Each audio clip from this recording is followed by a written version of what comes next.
Saya berbicara di sini sebagai presiden, pemimpin besar revolusi Indonesia. Tahun 1959 adalah tahun penemuan kembali revolusi. Sekarang, hei bangsa Indonesia, bangkitlah kembali. Bangkitlah kembali dengan jiwa proklamasi di dalam kalbu. Jas merah. Siapa yang nggak kenal singkatan jas merah? Tapi banyak sekali orang-orang, anak muda, termasuk juga para pejabat yang salah mengutip singkatan dari jas merah. Jas merah ini adalah singkatan dari pidato Presiden pertama Indonesia, yaitu Bung Karno. Banyak orang yang menyebut jas merah sebagai singkatan dari jangan sekali-sekali melupakan sejarah.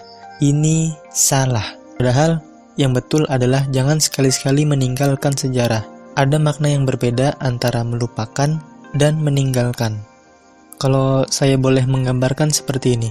Misalkan kita pergi dari rumah, kita nggak mungkin pernah meninggalkan kuncinya di rumah. Meskipun mungkin suatu ketika lupa membawanya.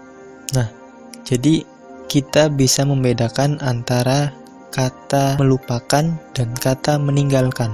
Jangan sekali-sekali meninggalkan sejarah ini adalah pidato Presiden pertama Republik Indonesia, yaitu Bung Karno, yang disampaikan pada 17 Agustus 1966.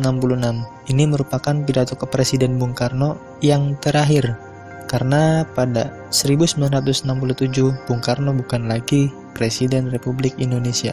Kembali ke judul video ini.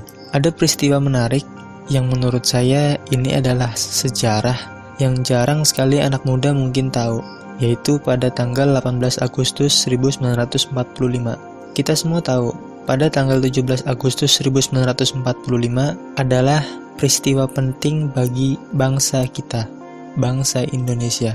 Setiap pada tanggal itu, kita semua, mulai dari sekolahan, pejabat, perusahaan, dan lain-lain, pasti mengadakan upacara kemerdekaan, guna untuk mengingat jasa-jasa pahlawan yang telah gugur dalam peperangan. Tapi kenapa banyak orang-orang yang melupakan peristiwa 18 Agustus 1945? Banyak juga anak muda yang mengartikan bahwa 17 Agustus 1945 itu hari kemerdekaan sekaligus hari jadi bangsa Indonesia. Padahal, kalau kita mengingat sejarah, 17 Agustus 1945 itu adalah Hari Kemerdekaan Bangsa Indonesia. Hari Soekarno dan Muhammad Hatta membacakan proklamasi Indonesia resmi merdeka. Tapi hari setelahnya, yaitu 18 Agustus 1945, Soekarno dan Hatta dilantik menjadi Presiden dan Wakil Presiden Republik Indonesia pertama. Dan untuk pertama kalinya Undang-Undang Dasar 1945 disahkan. Ini adalah peristiwa penting sejarah yang harus tidak boleh ditinggalkan. Karena bangsa Indonesia itu bangsa yang besar, bangsa yang menghormati leluhurnya, bangsa yang mempunyai beragam budaya. Tapi kenapa banyak orang-orang yang melupakan peristiwa penting ini pada tanggal 18 Agustus 1945? Kenanglah peristiwa-peristiwa penting yang ada pada Nusantara ini. Jangan sampai ketika anak cucu kita yang berikutnya, pada generasi-generasi berikutnya, sejarah-sejarah ini hilang.